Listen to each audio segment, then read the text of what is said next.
আসসালামু আলাইকুম।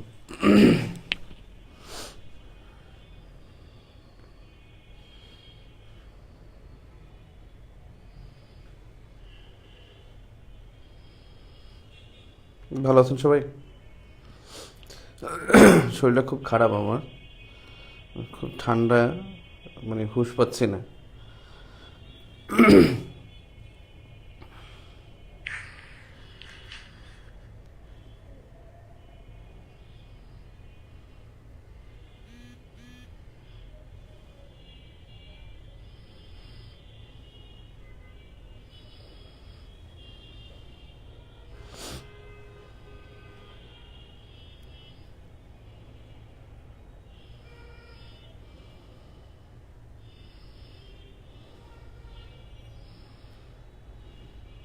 এক মিনিট, হ্যাঁ।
ওকে।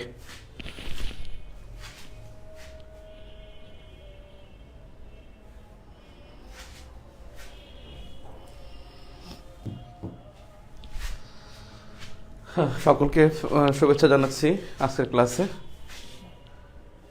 আজকে 7টা থেকে আজান হচ্ছে বিভিন্ন জায়গায়।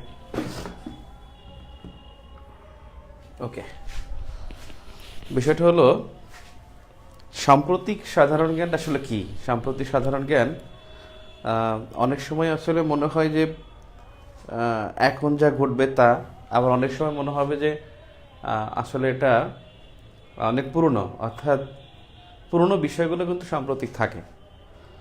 যেমন একটা কোশ্চেন দিয়ে দেখেন, 2019 সালে ইউনেস্কো এবং বাংলাদেশের মধ্যে একটা চুক্তি হয়, সেটা হলো বঙ্গবন্ধু শেখ মুজিবুর রহমানের, মানে যেটা হলো যে যুব সমাজ উন্নয়নে বা সমাজ কল্যাণে একটা পুরস্কার দেওয়ার কথা ঘোষণা করা হয়। সে 19 সালের প্রশ্নটি কিন্তু 2021 সালের অক্টোবরে অনুষ্ঠিত ঢাকা ইউনিভার্সিটির ভর্তি পরীক্ষায় চলে আসে। সো বিষয়টা হলো যে মানে একটা প্রেক্ষাপট যখন থাকে, সে প্রেক্ষাপটের আলোকে প্রশ্নগুলো হয়ে থাকে।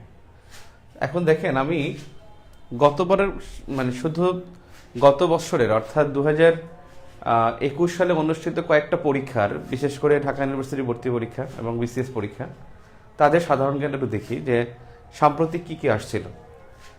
সাম্প্রতিক যদি দেখা যায় তাহলে দেখেন একটা প্রশ্ন আসছে ডিউ খাওয়ানিতে, কয়েকটা প্রশ্ন দেখি। এক নম্বর একটা প্রশ্ন আসে যে অকাস এর অন্তর্ভুক্ত নয় কোন দেশ? এর অন্তর্ভুক্ত নয় কোন দেশ, এই প্রশ্নটা আসছে। অকাস মানে অস্ট্রেলিয়া, ইউনাইটেড কিংডম আর ইউএসএ। এতে হলো অস্ট্রেলিয়া, ইউকেতে হলো ইউনাইটেড কিংডম বা যুক্তরাজ্য ইউকে, আর ইউএস মানে ইউএসএ। এই তিনটি দেশ অন্তর্ভুক্ত। এই তিনটি দেশ ছাড়া যেটা নয়, ওখানে উত্তর ছিল জাপান। কোন দেশ নয়, জাপান হতে পারে, বাংলাদেশ হতে পারে, অর্থাৎ অকাজভুক্ত দেশ ছাড়া অন্য সবগুলো। তারপরে মেসেজটা কি? মেসেজটা হলো কোনো সংস্থা প্রতিষ্ঠিত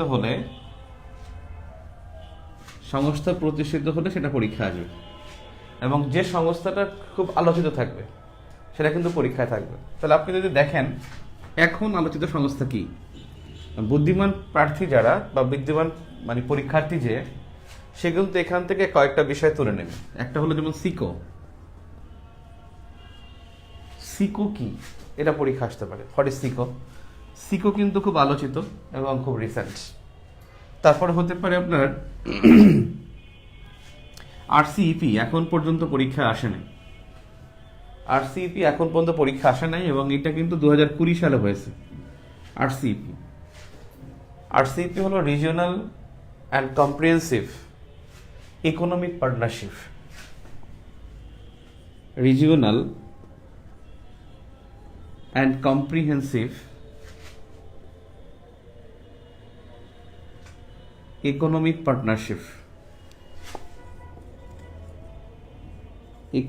পার্টনারশিপ। অকাস পরীক্ষা আসছে। এই অকাস একটা মানে সামরিক চুক্তি। অকাশ হলো একটা সামরিক চুক্তি, আর রিজিওনাল কম্প্রিহেন্সিভ ইকোনমিক পার্টনারশিপ এটা হলো একটা বাণিজ্য চুক্তি। এবং এই চুক্তিটা হলো মুক্ত বাণিজ্য চুক্তি বলা হয়, মুক্ত বাণিজ্য চুক্তি। এখন দেখেন আরসিইপি এটা 2020 সালে প্রতিষ্ঠিত।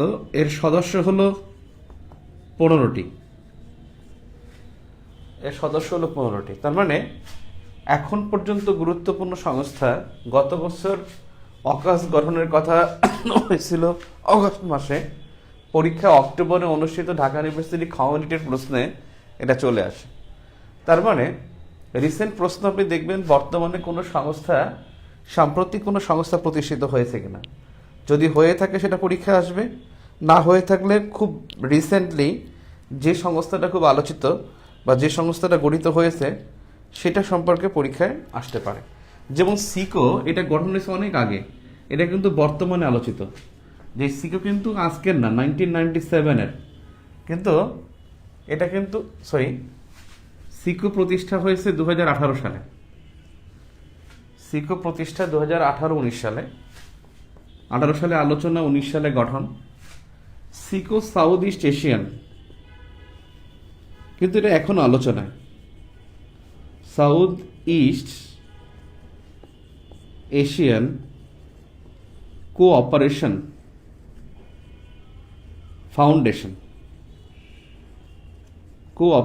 ফাউন্ডেশন, এবং এর মধ্যে 5টি মুসলিম দেশ সদস্য। ইন্টারেস্টিং বিষয় হলো এর সদস্য হলো 5টি মুসলিম দেশ। সবচেয়ে মজার বিষয় হলো যে দক্ষিণ পূর্ব এশিয়ার দেশ কিন্তু বাংলাদেশ না, বাংলাদেশ কিন্তু সদস্য। 5টি মুসলিম দেশ কে? মুসলিম দেশটা হলো বাংলাদেশ এই অঞ্চলের মধ্যে। দক্ষিণ এশিয়ার মধ্যে একটা দেশ আছে, আর একটা মালদ্বীপ। এরপরে আছে একটা ইন্দোনেশিয়া আর একটা মালয়েশিয়া।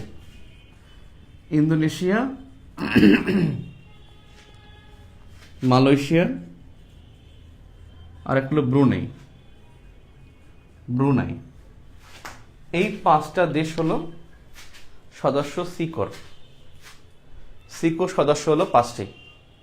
এখন দেখেন অকাসের অন্তর্ভুক্ত নয় কোন দেশ পরীক্ষা আসছে, বিকজ এটা 2021 সালে প্রতিষ্ঠা হয়েছে। এখন আপনি দেখেন 2021-22 সালে আর কোনো সংস্থা প্রতিষ্ঠিত হয়েছে কিনা। প্রতিষ্ঠা যেহেতু হয় নাই, কিন্তু আলোচিত 2টা বিষয় আছে। আমি প্রথমেই বলেছিলাম যেহেতু সার্ক এবং বাংলাদেশের মধ্যে বঙ্গবন্ধু সম্পর্কে একটা পুরস্কার চালুর সমাজ কল্যাণে, সেটা বিশেষ সিদ্ধান্ত হয়েছিল 2019 সালে। পরীক্ষায় কিন্তু আসছে 2021 সালে অনুষ্ঠিত ঢাকা বিশ্ববিদ্যালয়ের কমিউনিটি ভর্তি পরীক্ষায়। সো এখানে আগের প্রশ্ন কিন্তু পরীক্ষায় আসতে পারে। আর এখন একটা বিষয় হয়ে গেছে, রিসেন্টটা এমন হয়ে গেছে যে কোভিডের কারণে 1 বছরের পরীক্ষা আর 1 বছর হচ্ছে, এই জন্য কিন্তু রিসেন্টের ব্যাপ্তিটা বেড়ে গেছে। রিসেন্ট সাধারণ জ্ঞান এখন শুধুমাত্র যে 1-2 মাসে সাধারণ জ্ঞান তা না, 1-2 বছরের সাধারণ জ্ঞান, এটাই এখন রিসেন্ট জিকে। আপনি দেখেন খ ইউনিট ভর্তি পরীক্ষায় গত বছর একটা প্রশ্ন আসছে ঢাকা বিশ্ববিদ্যালয়ে। একটা প্রশ্ন আসছে যে 2019 সালের অস্কার পেয়েছে কোন সিনেমা? পরীক্ষা হয়েছে কিন্তু অক্টোবরে। 2021 সালের অস্কার কিন্তু 21 সালে ঘোষণা করা হয়ে গেছে। পরীক্ষা কিন্তু 20 সালের অস্কার আসছে, 21 সালেরটা কিন্তু আসে নাই। নোম্যাডল্যান্ড যেটা কিন্তু আসে না, আসছে কিন্তু প্যারাসাইট। বিষয়টা হলো যে এখানে কিন্তু তারা ইচ্ছা করলে 21টা দিতে পারতো, কারণ 21-এর তথ্যটা মাঠে একেবারে রিসেন্ট, কিন্তু তারা কিন্তু পিছনে চলে গেছে। তার মানে আমি বলতে চাচ্ছি যে শুধু সাধারণ জ্ঞান যারা আমরা 22 সালে পরীক্ষা দিব, তাদের শুধু 22 সালের তথ্য জানলে হবে না, তাদেরকে কিন্তু 21 সালের তথ্য ফিরে যেতে হবে। কিছু কিছু ক্ষেত্রে 2020 সালও পড়তে হবে, কিছু কিছু ক্ষেত্রে 2020 সালও পড়তে হবে, এমনকি 2019 সালও পড়া লাগতে পারে। সো বিষয়টা হলো যে এখানে সিকো প্রতিষ্ঠা 2018-19 সালে, কিন্তু সিকোটার কিন্তু এখন আলোচনায়। আবার দেখেন সাসেক নামে একটা সংস্থা আছে, যারা আপনারা নতুন বেসিক কোশ্চেন বই পড়ছেন, তার মধ্যে কিন্তু সাসেক না মানে একবারে কাভার ফটোতে সাসেক দেয়া আছে। এটা আমি কাভার ফটোতে রাখছি। সাসেক গঠিত হয়েছে কিন্তু 1997-এ South Asian subregional economic cooperation. কিন্তু সাসেকের অধীনে বাংলাদেশের যোগাযোগ কাঠামোতে ব্যাপক একটা পরিবর্তন আসছে। সাসেক হলো কানেক্টিভিটির জন্য, সাব রিজনাল কানেক্টিভিটি। সাসেকটা একটু লিখে নেন, সাউথ এশিয়ান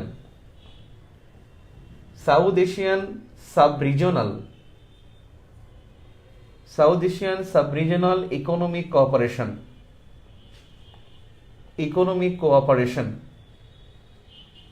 এই সাসেক কিন্তু এটা কানেক্টিভিটির জন্য, এটা হলো সাব রিজনাল ইকোনমিক কোঅপারেশন। এটা কিন্তু বেসিক্যালি কানেক্টিভিটি, এর কাজ হলো যোগাযোগ ক্ষেত্রটা বাড়াবে, এবং বাংলাদেশের যোগাযোগ কাঠামোতে সাসেক ব্যাপক ভূমিকা রাখছে। বিশেষ করে ঢাকা আশুলিয়ার যে 24 কিলোমিটার ঢাকা আশুলিয়া 24 কিলোমিটারের যে এক্সপ্রেসওয়ে হবে, সেই এক্সপ্রেসওয়েতে কিন্তু অবদান সাসেকের। আজকে ব্রাহ্মণবাড়িয়া এবং কুমিল্লা ওই অঞ্চলে যে মহাদেশীয় ইন্টারনেট মহাসড়ক নামে একটা সড়ক হবে, সেই মহাসড়কটা কিন্তু এটা কিন্তু কানেক্টিভিটিটার কাজ করতেছে কিন্তু সাসেক। সো এখানে কিন্তু এটা মনে রাখবেন না যে আগে প্রতিষ্ঠা হয়েছে বলছে আসছে, তার মানে এখন আসবে না। আপনি দেখেন ইউক্রেনের সংকট আপনার রেগুলার পত্রিকা আসে। যারা খুব চালাক পরীক্ষার্থী, তারা কিন্তু ইউক্রেনের কনসেপ্টটা কিন্তু ভালো করে পড়বে। বিশেষ করে হলো যে ন্যাটোর দক্ষিণ পূর্ব এশিয়ার যে রেসপন্স রিস্ক ম্যানেজমেন্ট অর্গানটা আছে, অর্থাৎ দক্ষিণ পূর্ব এশিয়ার যে রেসপন্স ম্যানেজমেন্ট টিমটা যেটা আছে, সেই রেসপন্স ম্যানেজমেন্ট টিম তারা কিন্তু ন্যাটোর সদস্যগুলো তারা কিন্তু ইউক্রেনের দিকে তাকিয়ে আছে। কারণ ইউক্রেন এবং রাশিয়া সীমান্তে কিন্তু রাশিয়া 1 লক্ষ সেনা মোতায়েন করেছে। অপরদিকে যুক্তরাষ্ট্র কিন্তু পূর্ব ইউরোপে তার সেনা সংখ্যা বাড়িয়েছে, এবং ইউক্রেনকে সহযোগিতা করার জন্য 8,500 সেনা তারা প্রস্তুত রেখেছে। এখানে কারণটা কি? কারণটা বেসিক্যালি হলো ন্যাটো এই সংস্থাটা সম্প্রসারণ। ন্যাটো বেসিক্যালি হলো আটলান্টিক মহাসাগরীয় অঞ্চলের বা পশ্চিম ইউরোপের, কিন্তু ন্যাটো সদস্য এটা ইউক্রেন হতে চায়। ইউক্রেন যদি ন্যাটোর সদস্য হয় তাহলে রাশিয়ার বিরুদ্ধে চলে যাবে। অর্থাৎ এই কনসেপ্টটা অনেকের কাছে একটু মাথার উপর দিয়ে যাবে, আমি একটু পরে ক্লিয়ারলি বুঝাই দিচ্ছি।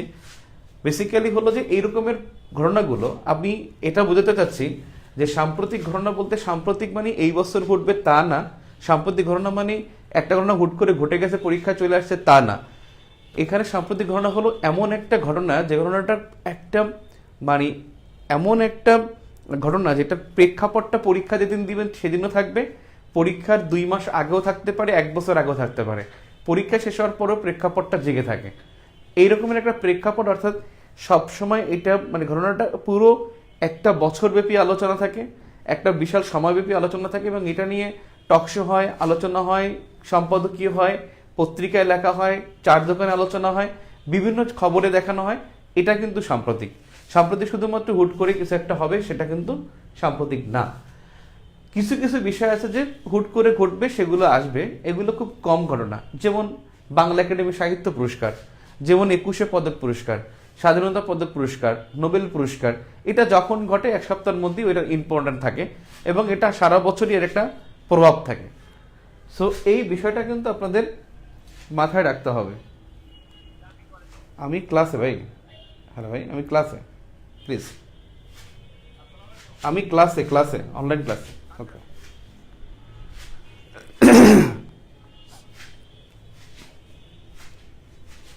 কি অবস্থা, ভালো আছেন? অনেক কমেন্ট, আমি কমেন্ট দেখতে পাচ্ছি।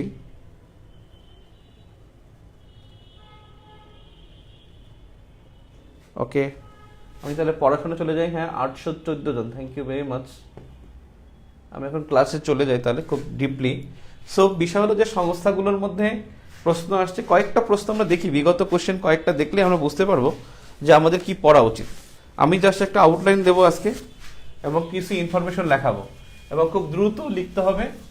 এবং আমি যেই ইম্পর্ট্যান্ট টপিকগুলো বলবো সেগুলো কিন্তু লিখে রাখতে হবে, যেমন সাসেক, সিকো, তারপরে হলো আপনার আরসিপি বললাম, এগুলো কিন্তু আপনার বাসায় পড়তে হবে।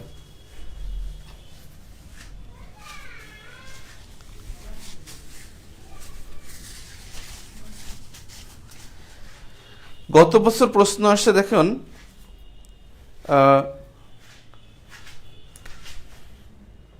আর একটা প্রশ্ন আসে, দেখেন পরীক্ষা একটা প্রশ্ন আসে যে 2021-22 বাজেটে বরাদ্দ। এই বিষয়টা যারা অ্যাডমিশন টেস্ট দিবেন তাদের জন্য বলতেছি। অ্যাডমিশন টেস্টে এই প্রশ্নটা কিন্তু মনে রাখবেন, জোর সংখ্যায় কিন্তু বাজেট আসে ম্যাক্সিমাম। অর্থাৎ গত বছর 20-21 ভর্তি পরীক্ষাটা হয়েছে 2021 সালে।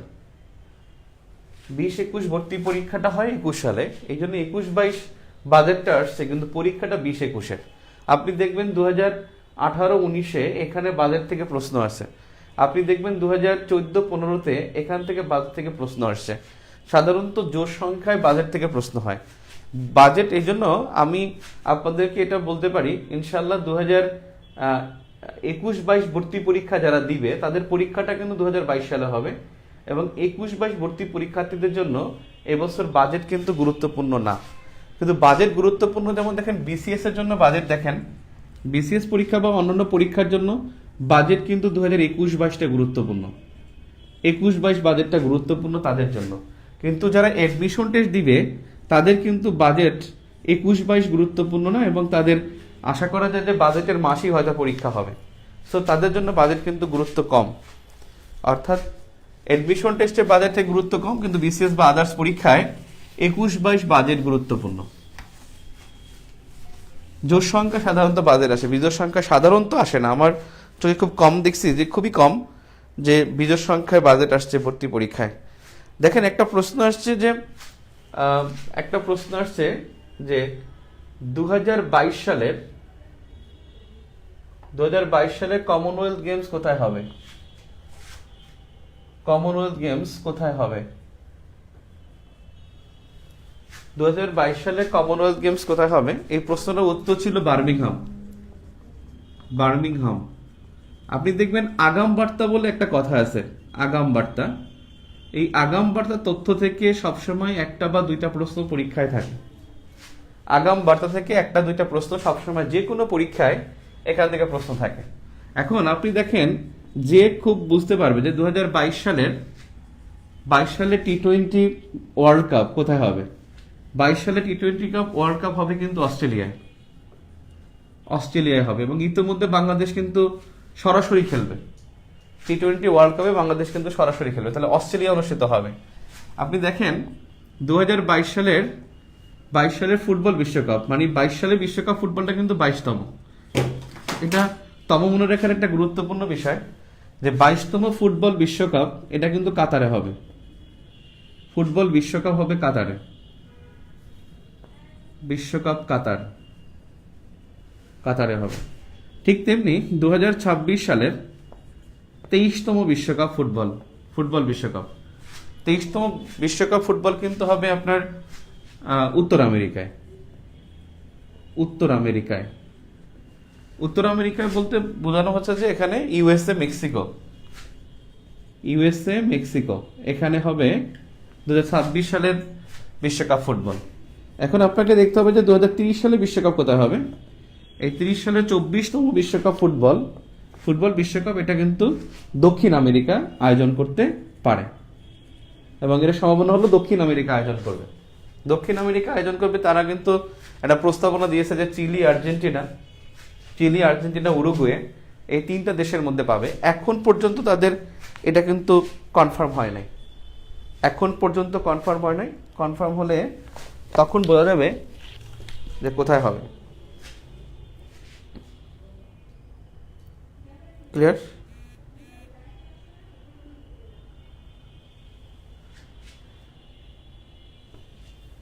তাহলে ইউএসএ, মেক্সিকো এবং উত্তর আমেরিকা হবে, ইউএসএ, মেক্সিকো এবং কানাডা, এই 3টা জায়গা হবে।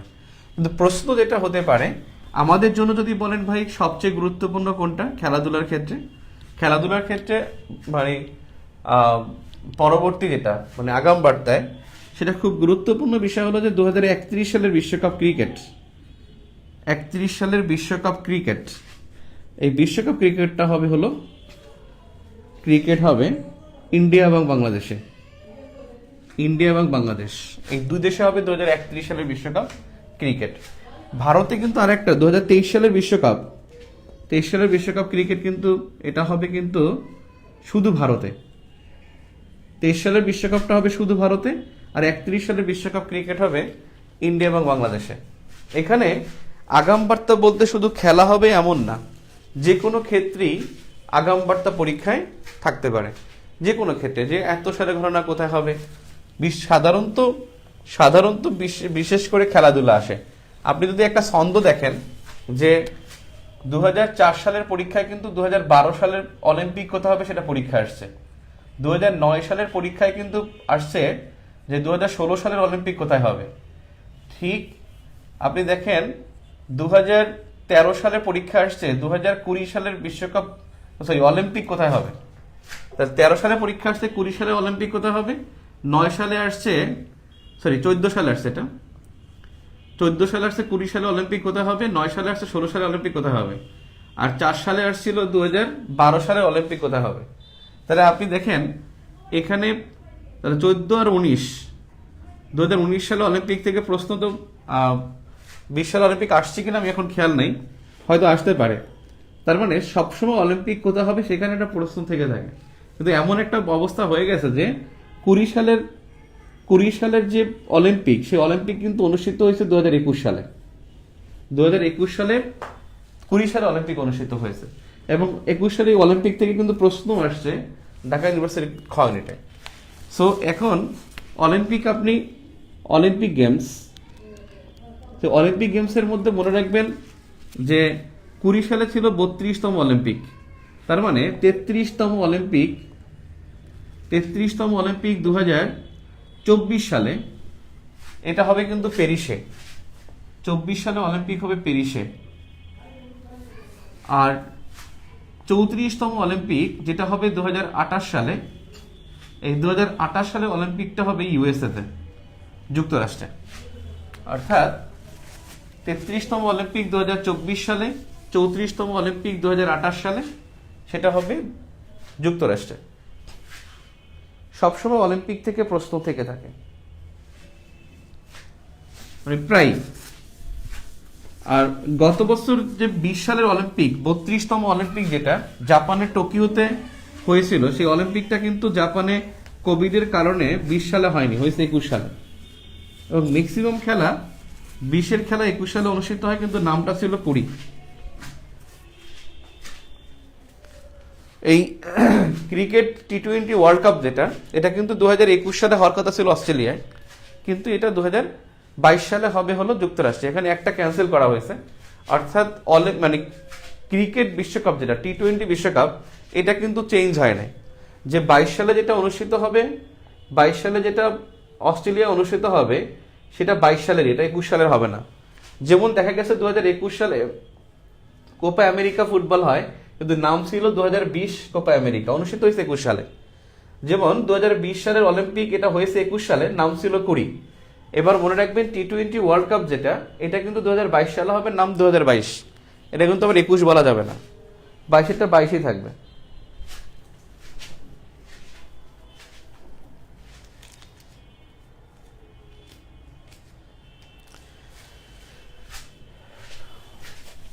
দেখেন এখন এমন একটা পরিস্থিতি আছে যে কোভিড সম্পর্কে যা পাবেন তা কিন্তু গুরুত্বপূর্ণ। কোভিড সম্পর্কে একটু এক্সেপশন প্রশ্ন, গত বছর অ্যাডমিশন টেস্টে একটা প্রশ্ন আসছিল যে তিনটি ডোজ দেয়া আবদালা টিকা আবিষ্কারক কে? আবদালা টিকা আবিষ্কারক যে সেটা হলো কিউবা। এখন দেখেন এবছর যদি প্রশ্ন করে যে কোন প্রতিষ্ঠানটি প্রথম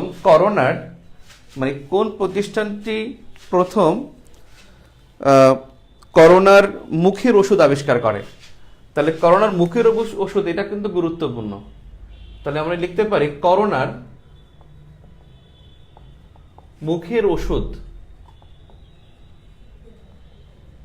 আবিষ্কারক প্রতিষ্ঠান, মুখের ওষুধ আবিষ্কারক প্রতিষ্ঠান, সে প্রতিষ্ঠান হলো মার্ক, ইউএসএ। যুক্তরাষ্ট্রে একটা প্রতিষ্ঠান, তার নাম হলো মার্ক, ইউএসএ। তারা কিন্তু করোনার মুখের ওষুধ আবিষ্কার করেছে। সেখানে কিন্তু বাংলাদেশের মতো তৃতীয় বিশ্বের দেশগুলোর জন্য তাদের মানে বাংলাদেশের টাকায় 1700 টাকা খরচ হবে মুখের ওষুধ করোনার। এই প্রথমবারের মতো কোনো মুখের ওষুধ বের করলো তা যুক্তরাষ্ট্রের যে ওষুধ কোম্পানি, তার নাম মার্ক। এখন দেখেন আমরা কিন্তু একটা নাম শুনছি যে বুস্টার ডোজের কথা। বুস্টার ডোজ কিন্তু ইতিমধ্যে বাংলাদেশে কিন্তু বুস্টার ডোজ শুরু হয়ে গেছে। বুস্টার ডোজ কিন্তু বাংলাদেশে শুরু হয়েছে। পরীক্ষায় আসতে পারে যে বাংলাদেশে কবে বুস্টার ডোজ শুরু হয়। বাংলাদেশে কবে বুস্টার ডোজ শুরু হয়? 19 ডিসেম্বর, তারিখটা মনে রাখবেন। বিডিতে কোভিড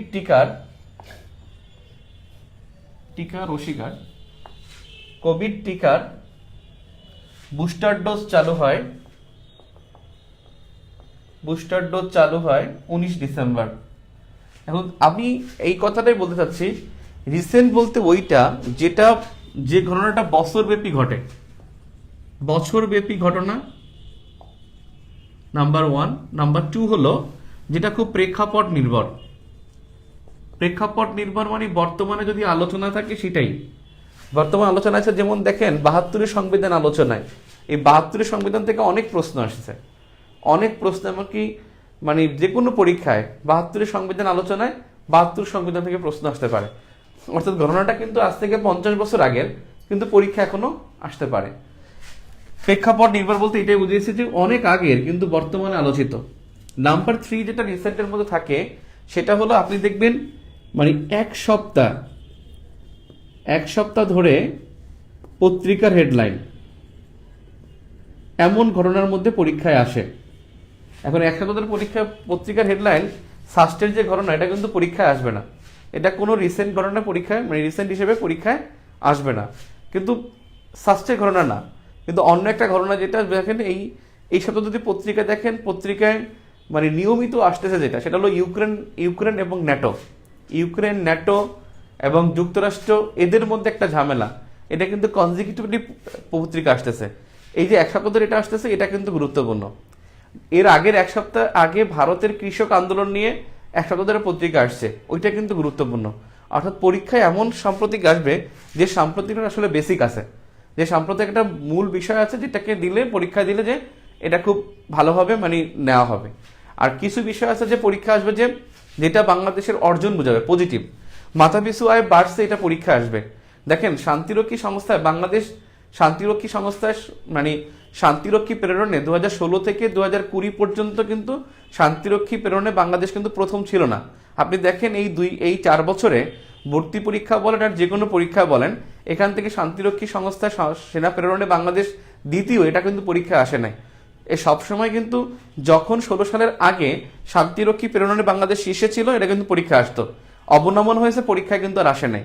যখনই আবার 21 সালে যখন শান্তিরক্ষী প্রেরণে শীর্ষে হয়, তখনই কিন্তু এটা আবার পরীক্ষা আসা শুরু করে। এবং এমনকি বিসিএস পরীক্ষা কিন্তু রিটেন পরীক্ষা আসে শান্তিরক্ষী সংস্থায় অবদান। অর্থাৎ যারা বেসিকটা বুঝতে পারেন, অর্থাৎ বাংলাদেশের কোনো অর্জন যদি গ্রাজুয়ালি এটা বাড়তে থাকে তাহলে পরীক্ষা আসবে।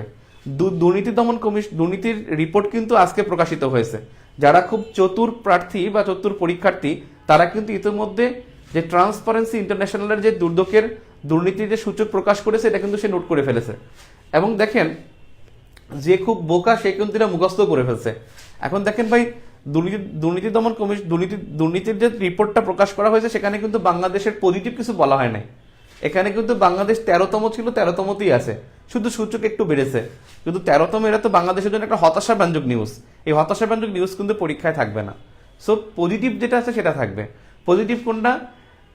দেখেন পজিটিভ হলো কোনটা, যেটা হলো যে বাংলাদেশকে সরাসরি এলডিসি মুক্তি ঘোষণা করা 21 নভেম্বর বাংলাদেশকে এলডিসি মুক্তির জন্য সার্টিফাইড করে দিয়েছে, যে আগামী 6 বছর পর 2026 সালে বাংলাদেশ আনুষ্ঠানিকভাবে এলডিসি থেকে উত্তরণ করবে। এবং সেটা গত 21 নভেম্বর 2021 তারিখে সেটা কিন্তু সার্টিফাইড করেছে। এটা কিন্তু পরীক্ষা আসবে। বাংলাদেশের মতো দেশে এখন 5G চালু হয়েছে। পৃথিবীতে সর্বোচ্চ হলো 6G, যেটা চায়না চালু করেছে, আর 5G বাংলাদেশ চালু করেছে। এই 5G চালু হয়েছে 12 ডিসেম্বর। এটা কিন্তু আমাদের জন্য গুরুত্বপূর্ণ। সো এই বিষয়গুলো পজিটিভ। রিসেন্টের মধ্যে যেটা আছে যে পজিটিভ নিউজটা পরীক্ষায় থাকবে, কোনো নেগেটিভ নিউজ পরীক্ষা আসবে না। নেগেটিভ মানে বাংলাদেশের নেগেটিভ, অন্যদের নেগেটিভ আসতে পারে, অন্যদের নেগেটিভ কিন্তু পরীক্ষায় থাকতে পারে। এবং দেখেন অন্যদের নেগেটিভ দেখেন বলতে পারেন যে ব্রিটিশ এবছর যদি নেগেটিভও বলতে পারেন, পজিটিভও বলতে পারেন, একদিক দিয়ে পজিটিভ একদিক নেগেটিভ। সেটা হলো ব্রিটিশ সাম্রাজ্যের অধীনে অনেকগুলো প্রজাতন্ত্র ছিল। তার মধ্যে একটা প্রজাতন্ত্র ব্রিটিশ সাম্রাজ্যকে গুড বাই বলে চলে গেছে 2021 সালে, বারবাডোস ব্রিটেনকে গুড বাই বলে চলে গেছে। এবং বারবাডোস তারা প্রথমবারের মতো একজন প্রেসিডেন্ট নিযুক্ত করেছে, এবং সে প্রেসিডেন্ট একজন নারী, ম্যাসন নামে একজন নারীকে প্রেসিডেন্ট করা হয়েছে বারবাডোসে। এখন বারবাডোসের নারী প্রেসিডেন্ট যারা ব্রিটিশ উপনিবেশভুক্ত থাকে, ব্রিটিশ ডোমিনিয়নের অন্তর্ভুক্ত থাকে, তাদেরকে কিন্তু মানে তারা সেই সব দেশে কিন্তু প্রেসিডেন্ট থাকে না। যেমন দেখেন ব্রিটিশ রানীকে যারা প্রতীকী প্রধান মনে করে, যেমন কানাডা, অস্ট্রেলিয়া, তারপরে নিউজিল্যান্ড, ফিজি, এইসব দেশে কিন্তু প্রেসিডেন্ট পদ নাই, সবসময় প্রধানমন্ত্রী, আর এদের প্রতীকী প্রধান হলো রাষ্ট্রপতি, ব্রিটিশ রানী বা রাজা। সে ব্রিটিশ রাজা বা রানী তারা কিন্তু এটার প্রধান। এবং ব্রিটিশ রাজা বা রানী তারা প্রধান থাকে বলে এখানে প্রেসিডেন্ট পদ থাকে না। আর সেইখানেই বারবাডোস তারা প্রেসিডেন্ট পদে একজনকে নিয়োগ দিয়েছে এবং ব্রিটেনকে গুড বাই বলেছে। যুক্তরাষ্ট্র ব্রিটেনের জন্য একটা নেগেটিভ বিষয়, আর অপরদিকে বারবাডোসের জন্য একটা পজিটিভ বিষয়। তার মানে এই বারবাডোস এখন থেকে একটা স্বাধীন রিপাবলিক তারা, অর্থাৎ তারা কিন্তু এখন আর স্বাধীন সর্বশেষ একটা প্রজাতন্ত্র তারা। আর এর আগে তারা কিন্তু একটা ডোমিনিয়ন রিপাবলিক ছিল। ডোমিনিয়ন রিপাবলিক মানে হলো ব্রিটিশ রাজা বা রানীর অন্তর্ভুক্ত। তো যাই হোক, আমি এখানে একটু আসি, তারপর আবার আমি ওখানে যাব। যে করোনার মুখোশ আবিষ্কার করছে মার্ক কোম্পানি না, মার্ক মানুষের নাম না কিন্তু, মার্ক কোম্পানি যুক্তরাষ্ট্রের। আর বাংলাদেশে কোভিড টিকার বুস্টার ডোজ চালু হয় 19 ডিসেম্বর। আমি এখানে যে বিষয়টা হলো যে এই কোভিড সংক্রান্ত তারিখের ক্ষেত্রে আরেকটা তারিখ খুব গুরুত্বপূর্ণ। সেটা হলো বাংলাদেশে বিডিতে টিকা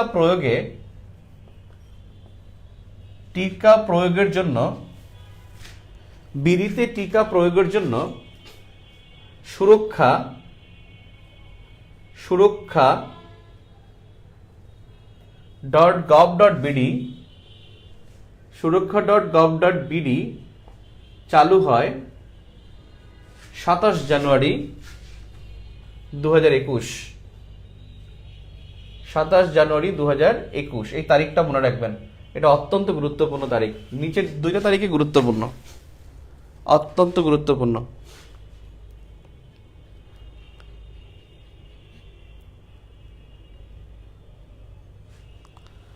ডান দিকের লেখা কেটে গেছে না?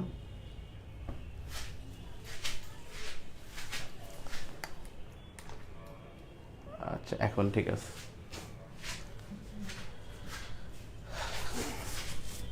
তাহলে 3টি ডোজ চালু করেছে আবদালা, এটা কিন্তু পরীক্ষা আসছিল। সো কোভিড এর কারণে এটা গুরুত্বপূর্ণ।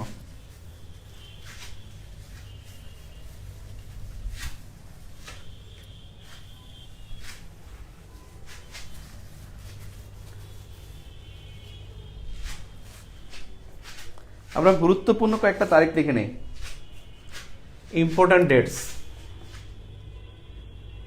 ইম্পর্ট্যান্ট ডেট, গুরুত্বপূর্ণ তারিখ। পিছন দিক থেকে যাই, 8 জানুয়ারি, এই তারিখটা খুব গুরুত্বপূর্ণ।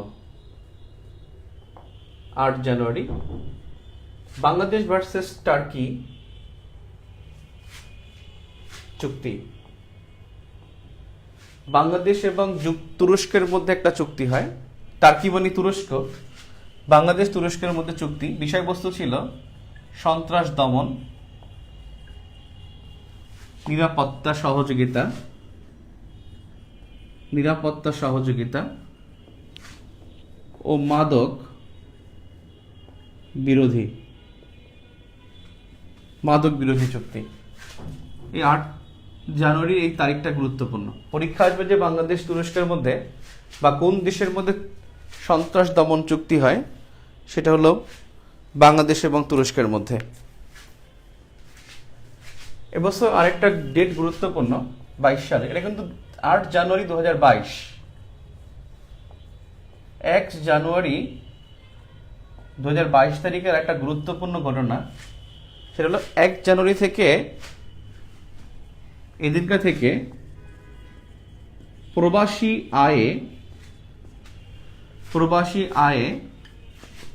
2% থেকে প্রণোদনা 2.5% উন্নীত, 2.5% উন্নীত করা হয়।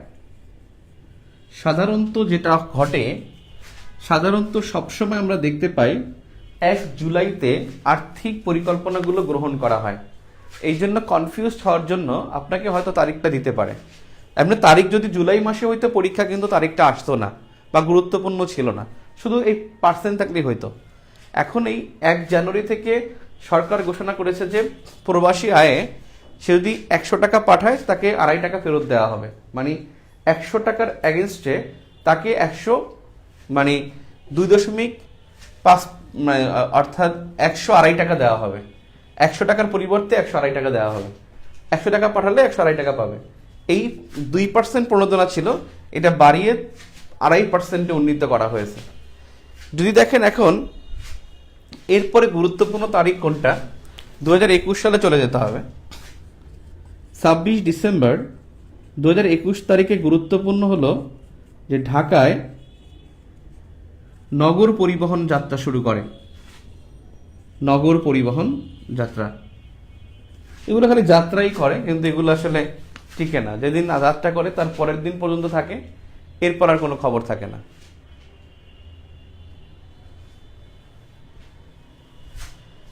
গুরুত্বপূর্ণ তারিখের মধ্যে যদি দেখেন, আমি 19 ডিসেম্বরের তারিখটা বলছি, এটা অত্যন্ত গুরুত্বপূর্ণ। এই 19 ডিসেম্বর তারিখটা কিন্তু আপনারা মনে রাখবেন, এটা অত্যন্ত গুরুত্বপূর্ণ, অত্যন্ত।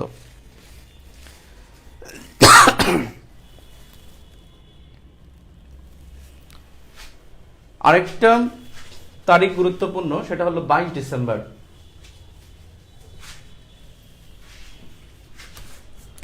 22 ডিসেম্বর এটা হলো বিরি ভার্সেস মালদ্বীপ চুক্তি। মালদ্বীপ চুক্তি, বাংলাদেশ এবং মালদ্বীপের মধ্যে চুক্তি স্বাক্ষর হয়। এবং এই চুক্তিটা কি, এটা হলো যে বেশ কয়েকটা সহযোগিতামূলক চুক্তি। সহযোগিতামূলক, যারা খুব সিনিয়র, যারা মানে এখানে অনেকেই আছেন এডমিশন টেস্টের প্রার্থী দেখতেছেন, আবার যারা সিনিয়র তারাও দেখতেছেন। এখানে কেন যে বাংলাদেশ এবং মালদ্বীপের মধ্যে চুক্তি হলো এবং প্রাইম মিনিস্টার শেখ হাসিনা মালদ্বীপে সফর করেছিল, এর মধ্যে একটা কারণ ছিল। কারণটা হলো যে মানে মালদ্বীপে ওরা কয়েকদিন আগে, অর্থাৎ গত জুলাই আগস্ট মাসে মালদ্বীপ তারা একটা প্রবাসীদের জন্য একটা মানে সিটিজেন নিবন্ধন আইন করে। এবং সেই সিটিজেন নিবন্ধন আইনে মানে 67% নিবন্ধনকারী হলো বাংলাদেশি। অর্থাৎ অবৈধ অভিবাসী যারা ছিল, তাদের মধ্যে যাদেরকে বৈধ অভিবাসী করা হয়েছে, এই বৈধ অভিবাসী করা হয়েছে এমন 67% অভিবাসী হলো বাংলাদেশি। তার মানে 67% অভিবাসী বাংলাদেশি। অভিবাসী মানে কি? অভিবাসী হলো ওখানে যারা বিদেশ থেকে আসে তারা হলো অভিবাসী, অর্থাৎ বাংলাদেশ থেকে যারা যায় এরা ওখানে অভিবাসী হিসেবে পরিচিতি পায়। অভিবাসীটা হলো মানে কিভাবে বোঝাই, অর্থাৎ যদি কেউ কাজ করার জন্য বিদেশে যায় তাকে অভিবাসী বলা হয়, আর জীবন বাঁচাতে যদি বিদেশ যায় তাহলে তাকে বলা হয় শরণার্থী। তাহলে 67% অভিবাসী হলো বাংলাদেশি। এখন এটা একটা কারণ, আর একটা কারণ হলো যে বাংলাদেশের উপর একটা চাপ আছে। এই যুক্তরাষ্ট্রের অনেকগুলো বাংলাদেশি গুরুত্বপূর্ণ ব্যক্তিদের ভিসা বাতিল করেছিল। তো এখানে কিন্তু মানে ভারতের সাথে মালদ্বীপের একটা ভালো সম্পর্ক, এবং ভারতের মাধ্যমে লবিস্টের ক্ষেত্রে কাজ করবে যুক্তরাষ্ট্রে, সেক্ষেত্রে সম্পর্কটা আবার ডেভেলপ করার জন্য। অর্থাৎ মালদ্বীপ একটা খুব সেন্সিটিভ একটা এরিয়ায় অবস্থিত, এবং ভারত মহাসাগরের এই দ্বীপ দেশ মালদ্বীপ, তাদের প্রতি কিন্তু সকলের একটা টার্গেট আছে। যুক্তরাষ্ট্র বলি, চায়না বলি, ইন্ডিয়া বলি, এবং ইন্ডিয়ার প্রধানমন্ত্রী নরেন্দ্র মোদী মালদ্বীপের প্রেসিডেন্ট মোহাম্মদ ইব্রাহিম সোলি, এই ইব্রাহিম সোলির শপথ অনুষ্ঠানে কিন্তু নরেন্দ্র মোদী উপস্থিত ছিল, এবং সেক্ষেত্রে মালদ্বীপ খুবই গুরুত্বপূর্ণ এবং তাদের সাথে সম্পর্ক উন্নয়নটা বিষয় ছিল। যদিও এটা হলো পরোক্ষ বিষয়, মানে রিটেনে লেখার ক্ষেত্রে, কিন্তু আমাদের এখানে এমসিকিউর জন্য যেটা, সেটা আমরা বলতে পারি যে চিকিৎসক নিয়োগ, অর্থাৎ মালদ্বীপে বাংলাদেশ থেকে চিকিৎসক নিয়োগ দেওয়া হবে, শিক্ষক নিয়োগ দেওয়া হবে, এই চুক্তির বিষয়। শিক্ষক নিয়োগ এবং হলো প্রশিক্ষক নিয়োগ, এমনকি ওদের ক্রিকেট উন্নয়নের জন্য বাংলাদেশ থেকে ক্রিকেটাররা ওখানে গিয়ে প্রশিক্ষণ দিয়ে আসবে, সেজন্য এই বাংলাদেশ মালদ্বীপের মধ্যে চুক্তি হয়। সো 22 ডিসেম্বরের এটি অত্যন্ত গুরুত্বপূর্ণ, এখন পর্যন্ত গুরুত্বপূর্ণ, পরবর্তীতে কি হবে বলা যায় না। সবসময় সাম্প্রতিক ঘটনাগুলো কেমন ঘটে, একজাতীয় তথ্যগুলো যখন হয়ে যায় তখন কিন্তু ওই তথ্যটার মধ্যে মানে ব্যাকগ্রাউন্ডটা আসে। যেমন আমি আপনাকে বলি 2011 সালে কি হলো দেখেন, আমি পড়াচ্ছি 2011 সালে প্রথমে মারা গেল হলো মৃদুল কান্তি চক্রবর্তী। উনি একজন পল্লী গবেষক, উনি মারা গেল, ওনাকে পড়ানো হলো। কিছুদিন পরে মারা গেলেন আজম খান, জুন মাসের 5 তারিখে, পরিবেশ দিবসের দিন আজম খান মারা গেছিল। শিল্পী পপ সম্রাট আজম খান, যিনি কিন্তু একটা গাছ কাটানো হয়েছিল বাংলাদেশ ব্যাংক কলোনিতে, একটা গাছ কেটে ফেলবে সেটার বিরুদ্ধে তিনি দাঁড়িয়েছিলেন, যে গাছটা কিন্তু কাটতে দেন, অনেক বয়স্ক গাছ, এবং সে পরিবেশ দিবসেই মারা গেল। পড়ানো হলো আজম খান। এর মধ্যে মারা গেল ডক্টর কাজী জাকের, পাখি প্রেমী, ঢাকা ইউনিভার্সিটির একজন শিক্ষক। এরপর তাকে পড়ানো হলো পরীক্ষায়, এখন দেখেন কি আসবে। একে কয়েকদিন পরে পড়ানো হলো, আবার মারা গেল ডক্টর মাঝহারুল ইসলাম, যিনি চারুকলা ইনস্টিটিউটের প্রতিষ্ঠাতা, ঢাকা বিশ্ববিদ্যালয় কলা ভবনের স্থপতি। মাঝহারুল ইসলাম মারা গেল, এবং জাতীয় সংসদ ভবনেরও সহকারী স্থপতি ডক্টর মাঝহারুল ইসলাম, তিনি মারা গেলেন। তা ভাবলাম যে 4 জনের মধ্যে আসবে, কিন্তু কি হলো, পরীক্ষা হলো অক্টোবরের 6 তারিখে, খুব সম্ভবত অক্টোবরের ফার্স্ট উইক বা সেকেন্ড উইকে, 21শে সেপ্টেম্বর মনে হয় মারা গেল তারেক মাসুদ। পরীক্ষায় চলে আসলো যে তারেক মাসুদ কোন সিনেমার অভিনয় করতে, মানে শুটিং করতে গিয়ে তিনি সড়ক দুর্ঘটনায় মারা যান, সেটা ছিল মানে কাগজের ফুল। অর্থাৎ ঘটনাগুলো এমন, যেখানে মালদ্বীপের সাথে এই চুক্তিটা করছে এখন পর্যন্ত গুরুত্বপূর্ণ, পরবর্তীতে আরেকটা গুরুত্বপূর্ণ চুক্তি হয়ে গেলে এটা কিন্তু ভাটা হয়ে যাবে। ধরেন আজকে মাননীয় প্রধানমন্ত্রী কমনওয়েলথ সাহিত্য পুরস্কার পাইলো ধরেন, কিন্তু সে যদি আবার পরীক্ষার আগে ধরেন নোবেল পুরস্কার পেয়ে যায়, তাহলে কিন্তু আর কমনওয়েলথ পুরস্কারটা আসবে না, তখন কিন্তু ওই বড় যেটা সর্বশেষ সেটা কিন্তু পরীক্ষায় আসবে। এভাবে গুরুত্বগুলো বুঝতে হবে। তা আমি ইম্পর্টেন্ট ডেটগুলো বলতেছি, যে গত কয়েকটা ডেট গুরুত্বপূর্ণ সেটা দেখি। আরেকটা গুরুত্বপূর্ণ ডেট হলো যে 12 December.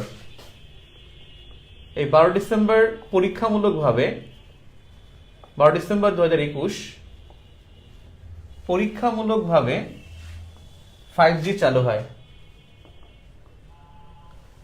5G fifth generation 5G কিন্তু চালু হয়েছে বাংলাদেশের সংসদ ভবনের টুঙ্গিপাড়ায় গণভবনে, এখানে চালু হয়েছে 5G। আর মনে রাখবেন 6G চালুকারী প্রথম দেশ চীন। 6G চালুকারী প্রথম দেশ চীন। আর বাংলাদেশে 5G পরীক্ষামূলকভাবে চালু হয় 12 ডিসেম্বর 2021। এই 12 ডিসেম্বর কিন্তু ডিজিটাল বাংলাদেশ দিবস। ডিজিটাল বাংলাদেশ দিবস 12 ডিসেম্বর ডিজিটাল বাংলাদেশ দিবস। এরপরে দেখি 10 ডিসেম্বর। 10 ডিসেম্বর তারিখটা চাইতে ঘটনাটা খুব ইম্পর্ট্যান্ট। ঘটনাটাই পরীক্ষা আসতে পারে। যেটা হলো আমরা যেটাকে বলি মুক্তিযোদ্ধা, এই মুক্তিযোদ্ধাদের ইংরেজি নাম ছিল আগে ফ্রিডম ফাইটার, এখন বলতে হবে হিরোইক ফ্রিডম ফাইটার। অর্থাৎ মুক্তিযোদ্ধাকে ইংরেজিতে ডাকা হবে হিরোইক ফ্রিডম ফাইটার। 10 ডিসেম্বর।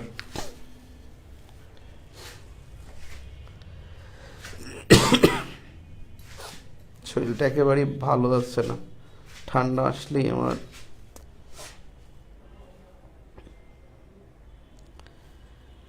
এরপরে খুব গুরুত্বপূর্ণ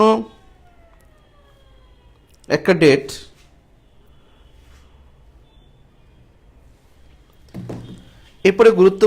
হলো 10 নভেম্বর। 10 নভেম্বর 2021 বাংলাদেশ ভার্সেস ফ্রান্সের মধ্যে 3টি চুক্তি। বাংলাদেশ এবং ফ্রান্সের মধ্যে 3টি চুক্তি, এটা মোটামুটি গুরুত্বপূর্ণ। সবচেয়ে গুরুত্বপূর্ণ এখানে 12 ডিসেম্বর। আর এই ঘটনাটা হিরোইক ফ্রিডম ফাইটার। আপনাদের যদি বলা হয় যে একজন মুক্তিযোদ্ধাদের রচনা বলা হলো বা একটা ঘটনা লিখতে বললো, তখন কিন্তু হিরোইক ফ্রিডম ফাইটার লিখবেন, শুধু ফ্রিডম ফাইটার বললে হবে না। তারিখের মধ্যে এইটা খুব গুরুত্বপূর্ণ, খুবই গুরুত্বপূর্ণ। সেটা হলো 3 নভেম্বর 2021। আমি প্রশ্ন করলে এটা পরীক্ষা দিতাম। এটা হলো বাংলাদেশের প্রাইম মিনিস্টার, পিএম মানে বাংলাদেশের প্রাইম মিনিস্টার, পিএম ব্রিটিশ পার্লামেন্টে বক্তব্য রাখেন। এবং তার যেটা ছিল বিডিআর 50, তার যে ইয়েটা ছিল যে BDR 50 the resilient delta, Bangladesh at 50, তার যে টপিক ছিল Bangladesh at 50 the resilient delta.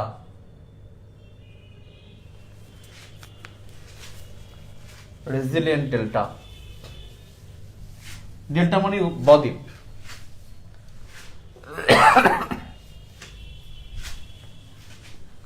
British পার্লামেন্টে বক্তব্য রাখেন প্রাইম মিনিস্টার 3 নভেম্বর।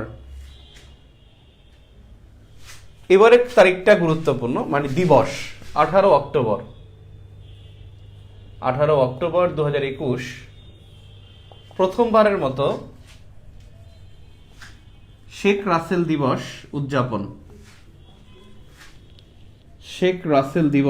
উদযাপন। উদযাপন আর পালনের মধ্যে পার্থক্য আছে। বলা হয় না যে দিবসটি পালন করা হয়, উদযাপন করা হয়। উদযাপনটা এমনভাবে করা হয় যেন মনে থাকে। এই জন্য বিভিন্ন দিবস উদযাপনের ক্ষেত্রে দেখবেন যে গান বাজনা হয়, সিনেমা হয়, তারপরে নাচ গান হয়।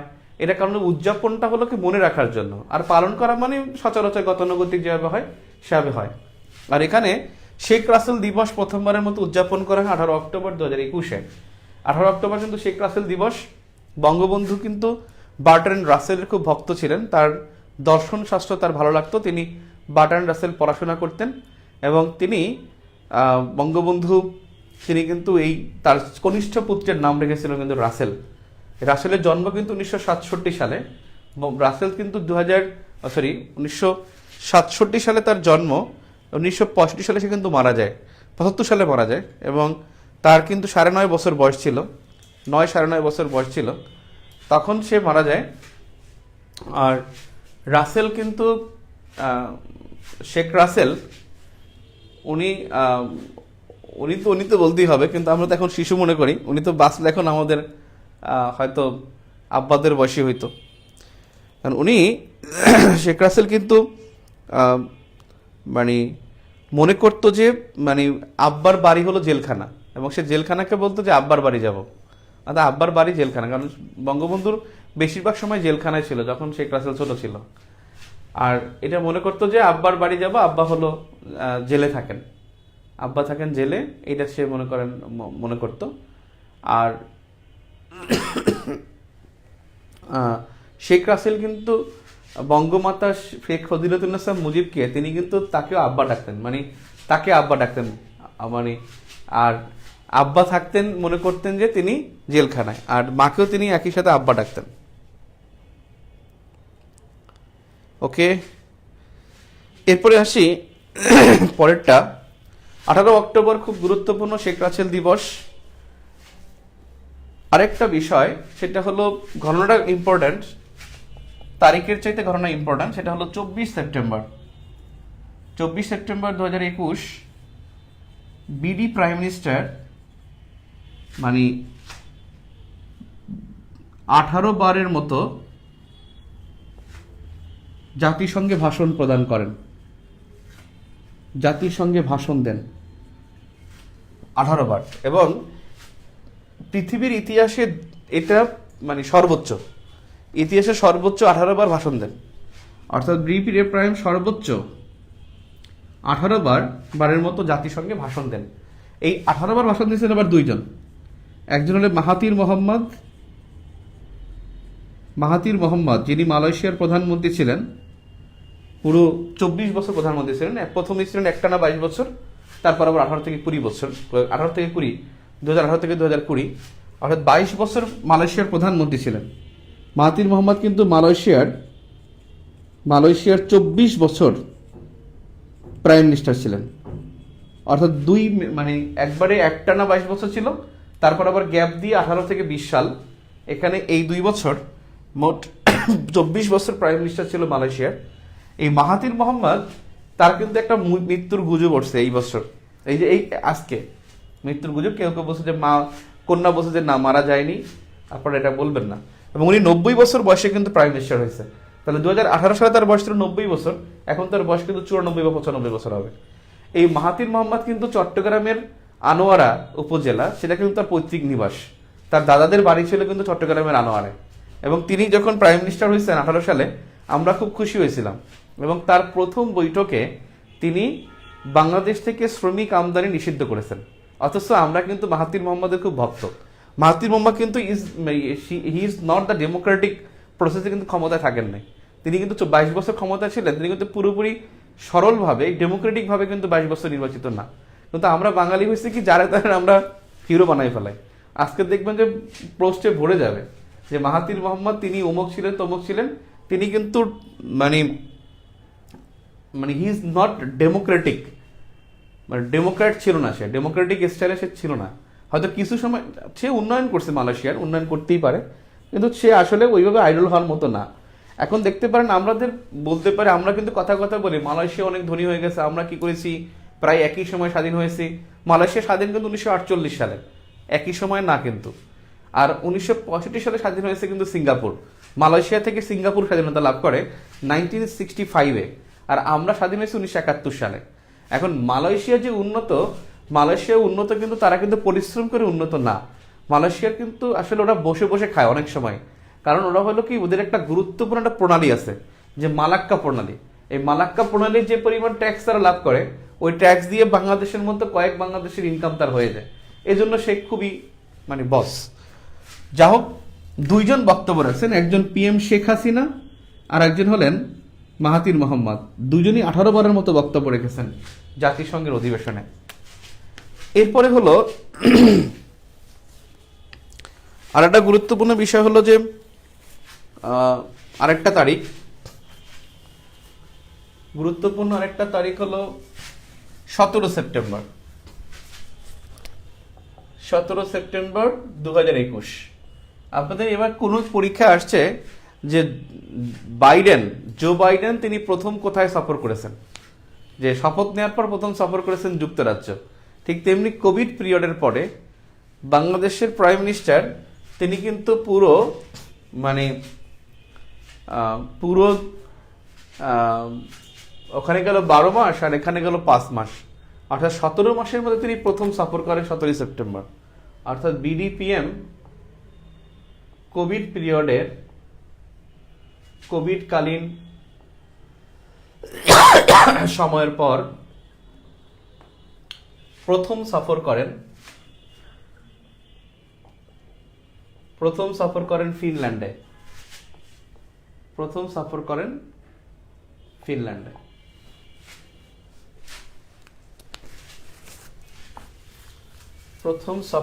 ফিনল্যান্ডে।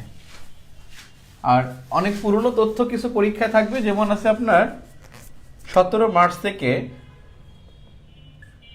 26 মার্চ 2021, 17 মার্চ থেকে 26 মার্চ 2021, এটাও 21। এই 10 দিন হলো মুজিব চিরন্তন ছিল। পরীক্ষা আসবে মুজিব চিরন্তন কত দিন ছিল? 10 দিন ছিল মুজিব চিরন্তন।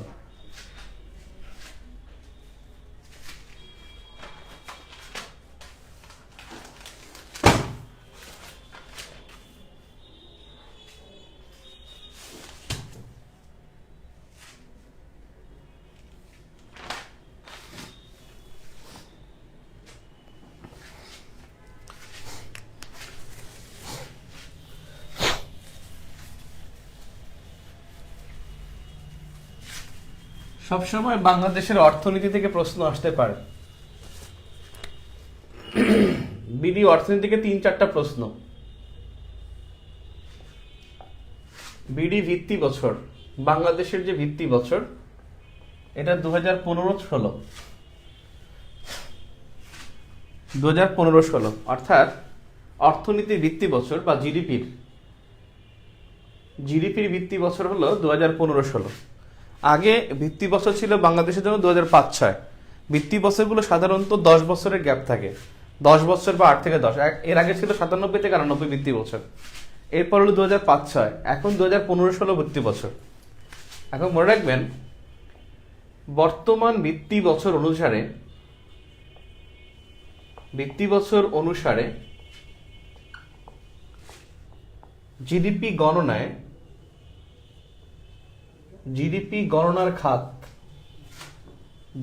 গণনার খাত হলো 24টি।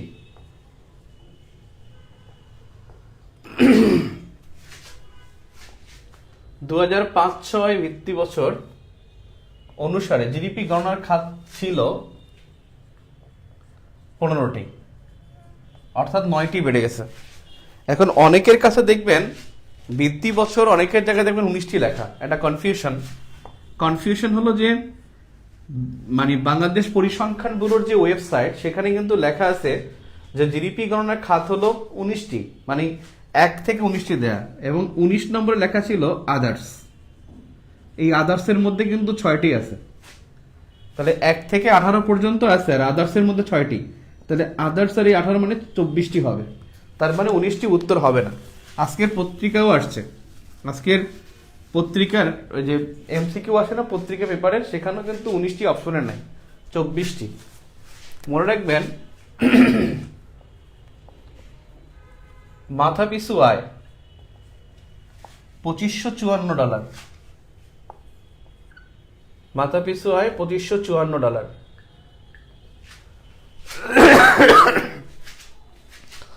বাংলাদেশের মাথাপিছু আয় $2554।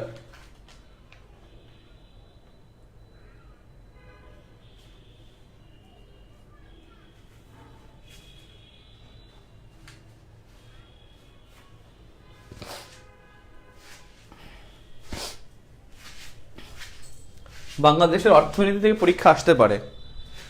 গুরুত্বপূর্ণ বিষয় হলো যে বাংলাদেশ কিন্তু বাংলাদেশের পেঁয়াজ সংকটে আমরা ভুগেছিলাম, মনে আছে যে পেঁয়াজ আমাদের হয় না, আমরা কিন্তু পেঁয়াজ উৎপাদনে এখন বিশ্বের মধ্যে 3য় শীর্ষ দেশ। পেঁয়াজ উৎপাদনে বাংলাদেশ এখন বিশ্বের মধ্যে 3য় শীর্ষ দেশ। তা আমরা বলতে পারি মাথাপিছু আয় হলো $2554। 21 নভেম্বর 2021 তারিখে, তারিখটা আসলে ওখানে লেখা উচিত ছিল, তারিখে বিডি আনুষ্ঠানিকভাবে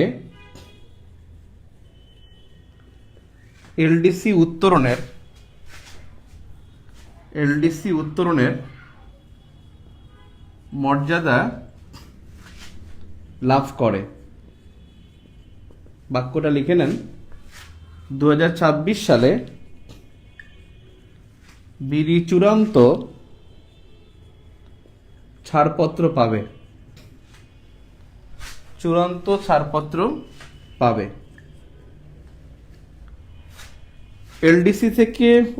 এলডিসি থেকে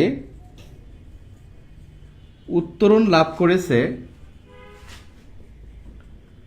এ পর্যন্ত লাভ করেছে 6টি দেশ। এলডিসি থেকে উত্তরণ হয়েছে এ পর্যন্ত 6টি দেশ। এলডিসি থেকে উত্তরণ লাভ করেছে এ পর্যন্ত 6টি দেশ। 6টি দেশ কে জানি? 6টি দেশ লিখে নেই। নাম্বার 1, সবার আগে উত্তরণ লাভ করেছে বতসোয়ানা।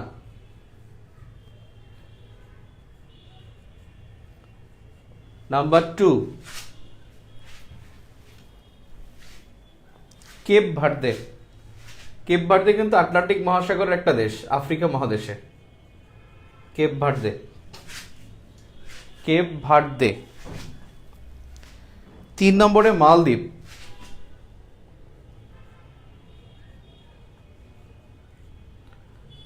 4 নম্বর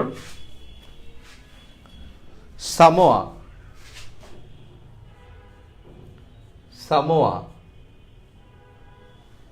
আমি উপরে লিখি। 5 নম্বর নিরক্ষীয় গিনি। 6 নম্বরে ভানুয়াতু। আর 7 নম্বরে হবে বাংলাদেশ, কোশ্চেন মার্ক। এটা কিন্তু কোশ্চেন মার্ক যে বাংলাদেশ হয়ে যাবে 2026 সালে। অর্থাৎ এলডিসি থেকে উত্তরণ লাভ করছে এ পর্যন্ত 6টি দেশ। এই 6টি দেশের মধ্যে একটা দেশ হলো বাংলাদেশ। নিরক্ষীয় গিনি, ভানুয়াতু, বাংলাদেশ, মানে 7টা হবে। আর এলডিসির মধ্যে আছে কিন্তু 46টি দেশ। এলডিসিভুক্ত দেশ কিন্তু 46টি দেশ। এলডিসি মানে হলো স্বল্প আয়ের দেশ, যারা লিস্ট ডেভেলপড কান্ট্রিজ। এই এলডিসির এলাবোরেশন অনেকেই পারে না, জিজ্ঞেস করলে বলবে least development countries, lower development countries. এটা কিন্তু খুবই ইম্পর্ট্যান্ট। LEAST, লিস্ট, ডিতে ডেভেলপড, আর সিতে কান্ট্রিজ। এই লিস্ট ডেভেলপড কান্ট্রিজ এর ধারণা শুরু হয় 1971 থেকে। 1971 থেকে আবার বললো যে মুক্তিযুদ্ধের জন্য মনে শুরু হয়েছে। এটা জাতিসংঘ শুরু করছে, কিন্তু জাতিসংঘ লিস্ট ডেভেলপড কান্ট্রিজ এই কনসেপ্ট চালু করেছে 1971 সালে। 71 সাল থেকে টু টিল এটা চলতেছে। এবং সেই এলডিসি ভুক্ত দেশ হলো 46টি। বাংলাদেশ 7ম দেশ হিসেবে এটার উত্তরণ লাভ করবে 2026 সালে। নেপালের উত্তরণ লাভ করার কথা ছিল 2024 সালে, কিন্তু নেপাল তারা আবার একটা সূচকে পিছিয়ে গেছে, তাই তাদেরকে আবার মেয়াদ বাড়িয়ে দেওয়া হয়েছে। তার মানে বাংলাদেশ হবে 7ম দেশ যারা এলডিসি থেকে উত্তরণ লাভ করবে। এখানে একটা বিষয় আমি একটু জিনিস বলছিলাম, বাংলাদেশের অর্থনীতি বা বাংলাদেশের অগ্রগতি, এখান থেকে প্রশ্ন আসতে পারে। এবং সেক্ষেত্রে আপনি রিসেন্ট কিছু ইনফরমেশন জেনে নেবেন যেটা বাংলাদেশের জন্য খুবই পজিটিভ কিন্তু বাংলাদেশের জন্য। সেটা হলো আউটসোর্সিং এ, মানে বিশ্বে বাংলাদেশ, বিশ্বে বিডি আউটসোর্সিং এ বাংলাদেশ কিন্তু বিশ্বের 2য় বৃহত্তম দেশ আফটার ইন্ডিয়া। আউটসোর্সিং এ বাংলাদেশ বিশ্বের 2য় বৃহত্তম দেশ। এটা কিন্তু একটা অ্যামেজিং বিষয়। আউটসোর্সিং এ বাংলাদেশ বিশ্বের 2য় বৃহত্তম দেশ। তারপরে হলো পেঁয়াজ উৎপাদনে বাংলাদেশ কিন্তু বিশ্বের মধ্যে তৃতীয় বৃহত্তম দেশ। সবজি উৎপাদনে বাংলাদেশ বিশ্বের মধ্যে কিন্তু তৃতীয় বৃহত্তম দেশ। এসডিজি অর্জনের প্রবৃদ্ধিতে বাংলাদেশ বিশ্বের মধ্যে তৃতীয় বৃহত্তম দেশ। এসডিজি অর্জনের প্রবৃদ্ধিতে বাংলাদেশ কিন্তু বিশ্বের তৃতীয় বৃহত্তম দেশ।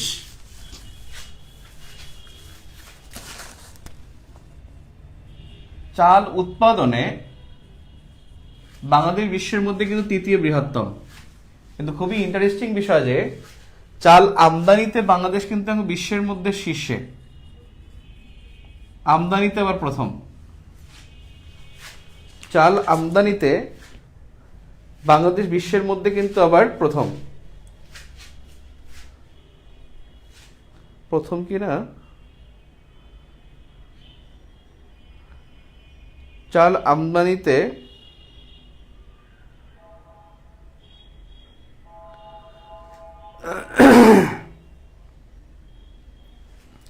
দ্বিতীয়, প্রথম না। চাল আমদানিতে বাংলাদেশ দ্বিতীয়। যেই দেশটা উৎপাদনে তৃতীয়, এই দেশটা আমদানিতে দ্বিতীয়। মানে আমরা যা খাই ভাত খাওয়া লাগবে। ডাক্তার বলে সকাল বিকাল রুটি খাবেন, আমরা বলি স্যার ভাত খাওয়ার আগে খাবো না, ভাত খাওয়ার পরে খাবো। মানে ভাতও খাবো রুটিও খাবো। আমাদের হলো যে সব খাইতে হবে, ভাতও খাবো রুটিও খাবো। তাহলে চাল উৎপাদনে কিন্তু আমরা বিশ্বের মধ্যে তৃতীয়। এই রিপোর্টটা হলো ইউএসডিএর, মার্কিন একটা কৃষি কর্তৃপক্ষের রিপোর্ট। ইউনাইটেড স্টেটস ডিপার্টমেন্ট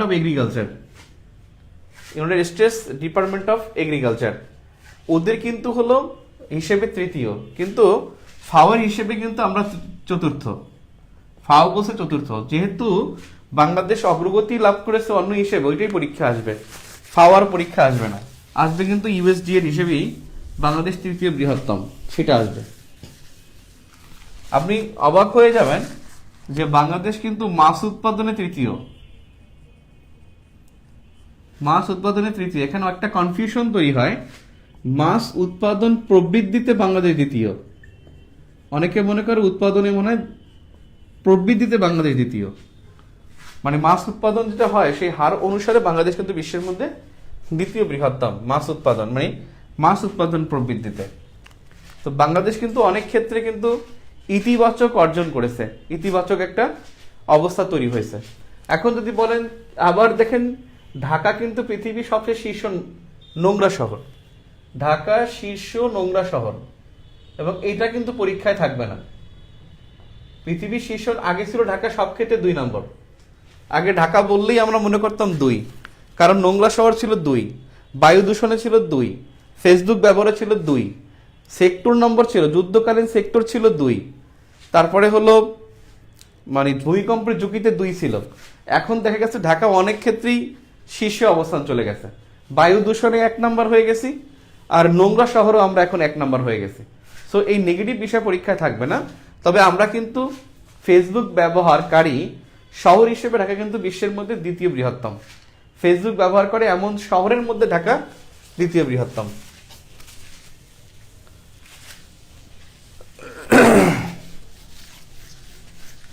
চাল আমদানি কিন্তু সেকেন্ড, এটা মনে রাখেন, খুব রিসেন্ট তথ্য এটা। আমরা ইন্টারেস্টিং কিছু ইনফরমেশন আছে, যেমন আমরা পোশাক রপ্তানি, এই পোশাক রপ্তানিতে বিডি তৃতীয়, পোশাক রপ্তানিতে বাংলাদেশ তৃতীয়, দেশ হিসেবে দ্বিতীয়, কিন্তু সেই দেশটাই বস্ত্র আমদানিতে বিশ্বে চতুর্থ। বস্ত্র আমদানিতে বিডি চতুর্থ শীর্ষ দেশ। অর্থাৎ আমরা কাপড়টা আমদানি করি, কিন্তু আমরা পোশাকটা রপ্তানি করি। অর্থাৎ এনে গার্মেন্টস তৈরি করে আমরা রপ্তানি করি, কিন্তু আমাদের পোশাকটা আমদানি করতে হয়। যদি পোশাক আমদানি করতে না হইতো তাহলে কিন্তু আমরা আরো ভালো করতে পারতাম। সো পোশাক রপ্তানিতে বাংলাদেশ তৃতীয়, দেশ হিসেবে দ্বিতীয়। প্রথম হলো চীন, সেকেন্ড বাংলাদেশ, থার্ড হলো ভিয়েতনাম। আর এর মধ্যে হলো রপ্তানিতে তৃতীয় যখন বাংলাদেশ, আর দ্বিতীয় হয়ে যায় তখন ইউরোপিয়ান ইউনিয়ন, তখন বাংলাদেশ তৃতীয় হয়ে যায়।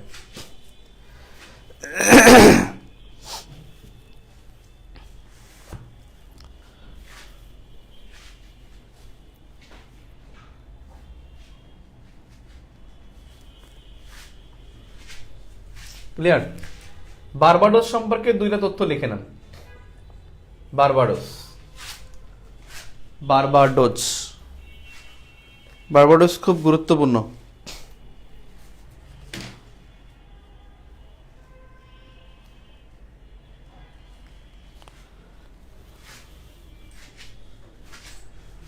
বারবাডোস, এই কনসেপ্ট একটু কঠিন। ডোমিনিয়ন স্টেট থেকে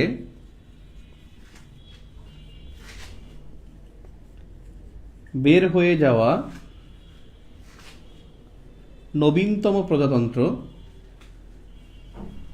নবীনতম প্রজাতন্ত্র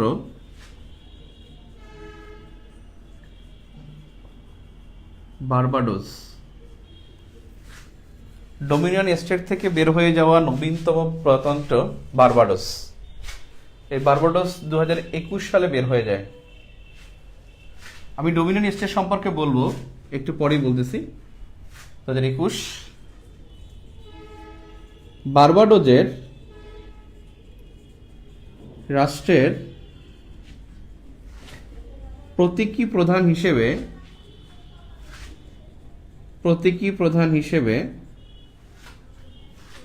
ব্রিটিশ রাজা বা রানী থাকবে না। ব্রিটিশ রাজা বা রানী থাকবে না।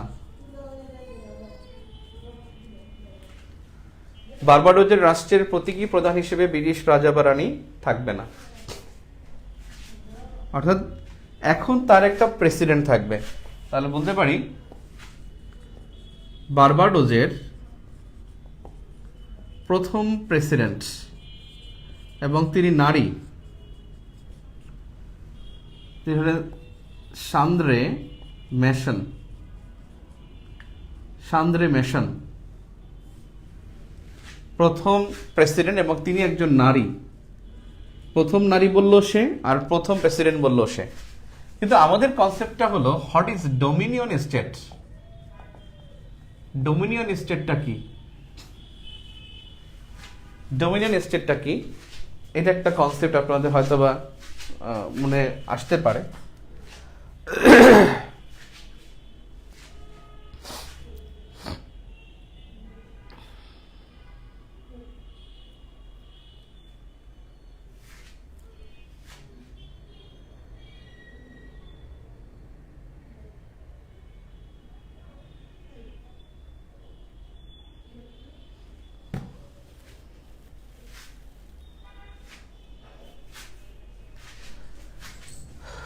ডোমিনিয়ন স্টেট, ডোমিনিয়ন স্টেটটা হলো যেই সব দেশগুলো, আগে শুনে নেন, আমি কিন্তু লেখাই দেবো, একটু শুনে নেন। 1945 সালের আগে যেসব দেশ ব্রিটিশ থেকে স্বাধীনতা লাভ করেছে, 1945 সালের আগে ব্রিটেন থেকে যারা স্বাধীনতা লাভ করেছে, অর্জন করেছে না, লাভ, অর্জন বলতে কি, যেমন যুক্তরাষ্ট্র যুদ্ধ করে স্বাধীন হয়েছে, যুক্তরাষ্ট্র কিন্তু লাভ করে নাই। যারা ব্রিটেন থেকে যারা 45 সালের আগে স্বাধীনতা লাভ করেছে, তাদেরকে নিয়ন্ত্রণে রাখার জন্য, অর্থাৎ একটা কর্তৃপক্ষ থাকার জন্য, ব্রিটিশরা তাদেরকে বলতো ডোমিনিয়ন স্টেট, এবং ওই দেশের রাষ্ট্রের প্রতীকী প্রধান থাকতো ব্রিটিশ কিংডমের প্রতিনিধি, অর্থাৎ ব্রিটিশ রাজা বা রানী। ব্রিটিশ রাজা বা রানী ওইসব দেশের প্রতীকী প্রধান থাকতো। এরকমের দেশ ছিল 16টা, এখন বর্তমানে 15টা, বারবাডোস চলে গেছে। সো এই 16টা রাষ্ট্রের মধ্যে তাদের কিন্তু রাষ্ট্রের প্রতীকী প্রধান থাকতো ব্রিটিশ রাজা বা রানী। এখন যেই দেশটা বের হয়ে যাবে তার কিন্তু প্রতীকী প্রধান ওই দেশের রাষ্ট্রপতি হবে, মানে তার যে প্রধান সেটা রাষ্ট্রপতি হবে। অর্থাৎ ওই 15টা রাষ্ট্রের কিন্তু প্রধানমন্ত্রীর পদ থাকতো, কিন্তু রাষ্ট্রপতির পদ থাকতো না, এমনটা ছিল। সো বারবাডোস এখান থেকে চলে গেছে, এবং প্রায় 400 বছর পর বারবাডোস তাদের কাছ থেকে চলে গেল। সো ডোমিনিয়ন স্টেট হলো, এখন 1945 কেন বলা হয়? কারণ 1945 সালকে কেন ধরা হয়? কারণ 1945 সালে জাতিসংঘ প্রতিষ্ঠিত হয়, একটা কর্তৃপক্ষ হয়ে যায়, তখন আর সিকিউরিটির জন্য ব্রিটিশ তত্ত্বাবধানটা দরকার পড়ে নাই। সো ডোমিনিয়ন স্টেট হলো 1945 সালের আগে, 45 সালের আগে যেসব দেশ ব্রিটেন থেকে স্বাধীনতা লাভ করে, ব্রিটেন থেকে স্বাধীনতা লাভ করে, সেসব দেশকে নিরাপত্তার জন্য বলা হয় শান্তি প্রতিষ্ঠার জন্য, ওই তো নিরাপত্তার জন্য ব্রিটিশ রাজা অথবা রানীর অধীন থাকতে হয়।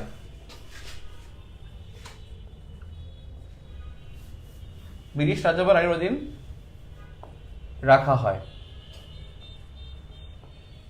এমন 15টি রাষ্ট্রের প্রতীকী প্রধান থাকেন ব্রিটিশ রাজা বা রানী,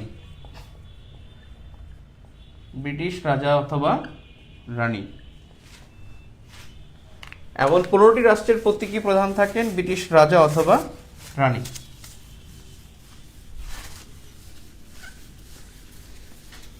বাংলাদেশ বা ভারত তারা কিন্তু 47 সালে স্বাধীনতা লাভ করে, সেজন্য বাংলাদেশ বা ভারত তারা কিন্তু এই ব্রিটিশ ডোমিনিয়নের অন্তর্ভুক্ত না।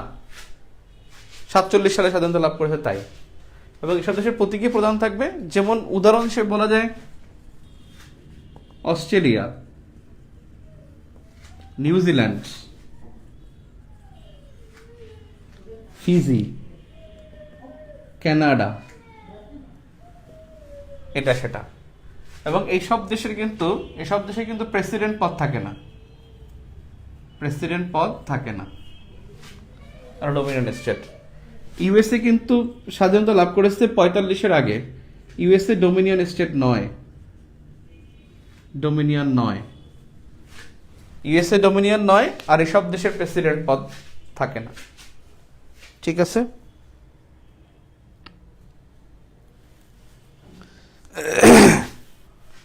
আমি আর 2টি বিষয় লিখে আজকে শেষ করব ক্লাস আপনাদের সাথে। আপনারা অনেকে আছেন, অনেকে চলে যাচ্ছেন।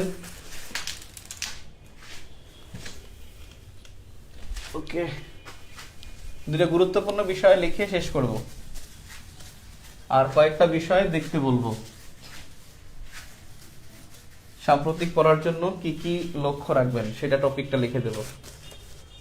একটা হলো ঢাকা আশুলিয়া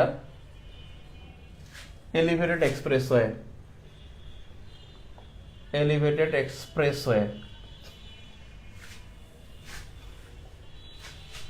ঢাকা আশুলিয়া এলিভেটেড এক্সপ্রেসওয়ে, এটা 24 কিলোমিটার হবে, মনে রাখবেন, এটা খুব গুরুত্বপূর্ণ। ঢাকার সাথে 30টি জেলা যুক্ত হবে। আর দেশের সবচেয়ে বড় এলিভেটেড এক্সপ্রেসওয়ে কোনটা, কে বলতে পারে? দেশের সবচেয়ে বড় এলিভেটেড এক্সপ্রেসওয়ে কোনটি, যার দৈর্ঘ্য 55 কিলোমিটার? কে বলতে পারে কোন জায়গায়? দেখি, একটা কমেন্ট করবে যে প্রথম যারা হবে তাকে থ্যাঙ্কস দেব। দেশের সর্বপ্রথম এলিভেটেড এক্সপ্রেসওয়ে কোনটি? যিনি প্রথমে পারবেন, আল্লাহরে এটা কি অফ হয়ে গেছে নাকি চলতেছে না? দেশের প্রথম এলিভেটেড এক্সপ্রেসওয়ে কোনটি? দেশের প্রথম এলিভেটেড এক্সপ্রেসওয়ে কোনটি, মানে সবচেয়ে বড়?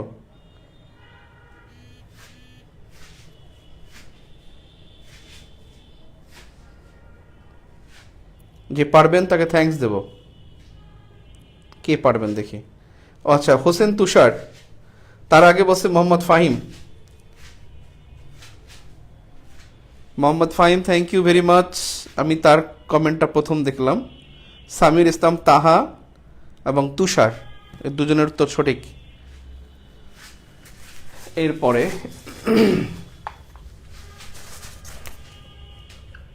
তৃতীয় submarine cable station. Submarine cable station মানে হলো, দেখেন এটা তো বাংলাদেশ, বুঝছেন, এটা বাংলাদেশ, এটা হলো মালয়েশিয়া। তো সাবমেরিন কেবল স্টেশন হলো ইন্টারনেটটা যেখান থেকে কন্ট্রোল করা হয় একেবারে যুক্তরাষ্ট্রের ইউসিএলএ হলো ইউনিভার্সিটি অফ ক্যালিফোর্নিয়া। এই ইউসিএলএ এখান থেকে কন্ট্রোল করা হয় মানে পুরো ইন্টারনেট সিস্টেমটাকে। তো সাবমেরিন কেবল স্টেশন, এখান থেকে স্টেশনগুলো যায়, এই সাবমেরিন কেবল এখান থেকে নিয়ে সংযুক্ত হতে হয়। বাংলাদেশ দুইটা যুক্ত হয়েছে, 2006 সালে হয়েছে একটা, আর 2017 সালে হয়েছে একটা। 2017 সালে হয়েছে কুয়াকাটার সাথে যুক্ত, আর 2006 সালে হয়েছে কক্সবাজারের সাথে যুক্ত। অর্থাৎ সাবমেরিন কেবল স্টেশন 1 যেটাকে বলা হয়, এটা হলো 1 নম্বরটা। 1 নম্বর সাবমেরিন কেবল স্টেশনটা হলো কক্সবাজারে, 2006 সালে হয়। আর দ্বিতীয়টা হলো কুয়াকাটা পটুয়াখালী, যেটা হলো 2017 সালে। কুয়াকাটা হয় 2017 সালে। এবং এখানে এই স্টেশনের নাম হলো, মানে খুবই সহজ, যে সি মি উই ফোর, অর্থাৎ see me we four, south east Asia. দেখেন কত interesting, middle East, Western Europe, 4 নম্বর কেবল, যেটা কক্সবাজারের সাথে যুক্ত হয়। See me we four, south east Asia, middle East, Western Europe. South east Asia, middle east মানে মধ্যপ্রাচ্য, ওয়েস্টার্ন ইউরোপ। এর 4 নম্বরটার কেবলটা হলো আমাদের দেশের 1 নম্বর সাবমেরিন স্টেশন। এই 1 নম্বর স্টেশনটা হলো কক্সবাজারে, 2 নম্বর স্টেশনটা হলো কুয়াকাটায়। 2 নম্বর স্টেশনের কেবল নাম্বারটা হলো see me we 5, south east Asia, middle East, Western Europe, 5 নম্বর কেবল। আর এই তৃতীয় সাবমেরিন কেবল স্টেশন যেটা, এই স্টেশন হবে 2023 সালে কক্সবাজারে, আর এটার নাম হবে সি মি মিডল ইস্ট, ওয়েস্টার্ন ইউরোপ, কেবল নাম্বার 6। এটা 5, এটা 6। এবং এগুলোর দূরত্ব, এটার দূরত্ব কিন্তু 18,800 কিলোমিটার, এটা কিন্তু 20,000 কিলোমিটার। অর্থাৎ এখান থেকে এখানে দূরত্ব, জয়নিং এর দূরত্বটা ঠিক, এটার দূরত্বটা এখনো মানে কনফিউশন, যেটা চায়নার যে কেবল আছে মিয়ানমারের সাথে, সেখান থেকেও যুক্ত হতে পারে, অথবা সিঙ্গাপুর থেকেও আসতে পারে। সিঙ্গাপুর থেকে আসলে তার দূরত্ব এরকমেরই হবে, 22,000 25,000 এরকমেরই হবে। তো এটার দূরত্ব নিয়ে একটু কনফিউশন আছে, এখনো শিওর হয়নি। তো তৃতীয় সাবমেরিন স্টেশন, এটা কিন্তু অত্যন্ত গুরুত্বপূর্ণ। 17 সালের ভর্তি পরীক্ষা আপনি দেখবেন দ্বিতীয় সাবমেরিন কেবল স্টেশন থেকে পরীক্ষা আসছে। 17 সালের ভর্তি পরীক্ষার প্রশ্ন দেখেন, এবং ওই সময়ের অন্যান্য পরীক্ষাও দেখেন। ঠিক এখানেও কিন্তু 23 সালে যেহেতু হবে, এই 22 এবং 23 সালের পরীক্ষায় কিন্তু এখান থেকে প্রশ্ন হতে পারে। সো আপনাদের সাথে অনেকক্ষণ কথা হলো। আপনারা যে কাজটা করবেন পড়ার ক্ষেত্রে, সেটা হলো দেখবেন যোগাযোগের ক্ষেত্রে কোনটা হচ্ছে। তার মানে যোগাযোগ কিন্তু পরীক্ষায় থাকে।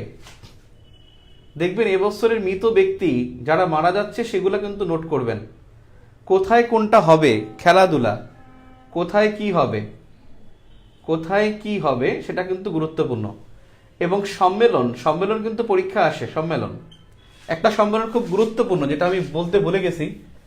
4 থেকে 5 ডিসেম্বর লিখে নেন, 4 থেকে 5 ডিসেম্বর 2021 এই দিনকা ঢাকায় বিশ্ব শান্তি সম্মেলন হয়। এই শান্তি সম্মেলনটা হয়েছে কিন্তু বঙ্গবন্ধুর 100তম জন্মবার্ষিকী, অর্থাৎ মুজিব বর্ষ উপলক্ষে। এই মুজিব বর্ষ উপলক্ষে ঢাকায় 4 থেকে 5 ডিসেম্বর 2021 তারিখে 2 দিন ব্যাপী বিশ্ব শান্তি সম্মেলন হয়। মনে থাকে যেন, বিশ্ব শান্তি সম্মেলন ঢাকায় 4 থেকে 5 ডিসেম্বর মুজিব বর্ষ উপলক্ষে, অত্যন্ত গুরুত্বপূর্ণ। এরপরে দেখবেন সম্মেলন। 5 নম্বরে হলো উদযাপন, কোনটা 100 বছর কোনটা 50 বছর, সেই উদযাপন দেখবেন। যেমন রবীন্দ্রনাথ কতবার ঢাকা আসছে 11 সালে প্রশ্ন আসছিল, কারণ রবীন্দ্রনাথের জন্মের তখন 150 বছর ছিল, তাই প্রশ্ন আসছে। সো যেই বছর যে উদযাপন, সেখান থেকে পরীক্ষায় আসবে। রুশ বিপ্লবের 17 সালে 100 বছর হয়, পরীক্ষায় কিন্তু আসছিল যে অক্টোবর বিপ্লব কোন দেশে অনুষ্ঠিত হয়েছিল, রাশিয়ায়। সো উদযাপন দেখবেন। এরপরে হলো, ইউক্রেনটা পড়াইতে পারলে খুব ভালো হইতো। এরপরে হলো যে আপনি ধারাবাহিক ধারাবাহিক ঘটনা আসে, সেটা ধারাবাহিক ঘটনা যেটা পত্রিকায় থাকে অথবা আলোচিত, সেটা কিন্তু পরীক্ষা আসতে পারে।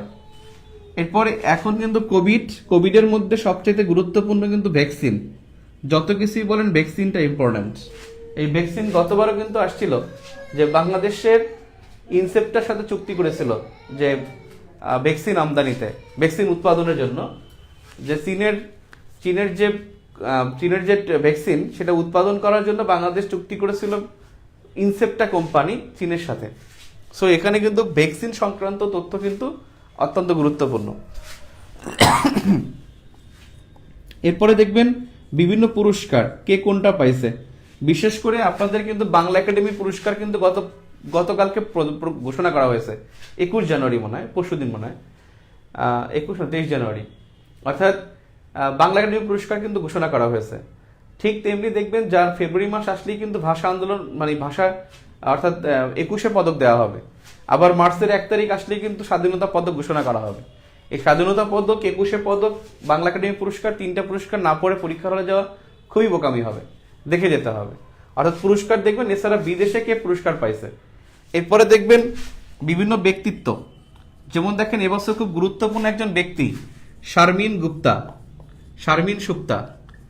সে কিন্তু বাংলাদেশের ওয়ানডে ক্রিকেটে প্রথম সেঞ্চুরি করছে, ওডিআই সেঞ্চুরি করে প্রথম, ওয়ানডে ক্রিকেটে প্রথম সেঞ্চুরি করা প্রথম নারী। ওডিআই মানে একদিনের ক্রিকেট, ওয়ানডে ইন্টারন্যাশনাল, একদিনের আন্তর্জাতিক ম্যাচে প্রথম কোনো নারী সেঞ্চুরি করেছে, তার নাম কিন্তু শারমিন সুক্তা। অত্যন্ত গুরুত্বপূর্ণ। তার মানে এই ব্যক্তিগুলো পরীক্ষায় আসে, আলোচিত ব্যক্তি, বিভিন্ন আলোচিত ব্যক্তি কিন্তু পরীক্ষায় থাকবে। অর্থাৎ এই বছর কে বেশি আলোচিত।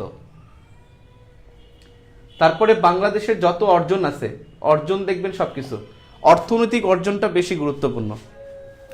ক্লিয়ার? সো আশা করি সবাই ভালো থাকবেন, আমাদের আইকন প্লাসের সাথে থাকবেন।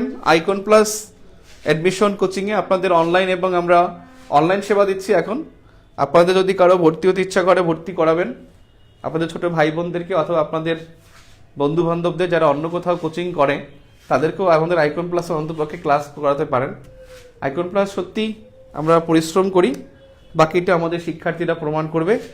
সকলকে অসংখ্য ধন্যবাদ। আপনাদের পরবর্তী ক্লাস মনে হয় আইকন প্লাসের শিক্ষার্থীদের জন্য আইকন প্লাস পেজে ইংলিশের উপরে ক্লাস হবে সম্ভবত। আপনাদের সেই নোটিশটা খেয়াল করবেন। সকলকে আজকের মতো এখানেই শুভেচ্ছা জানিয়ে শেষ করছি। ওকে, আল্লাহ হাফেজ।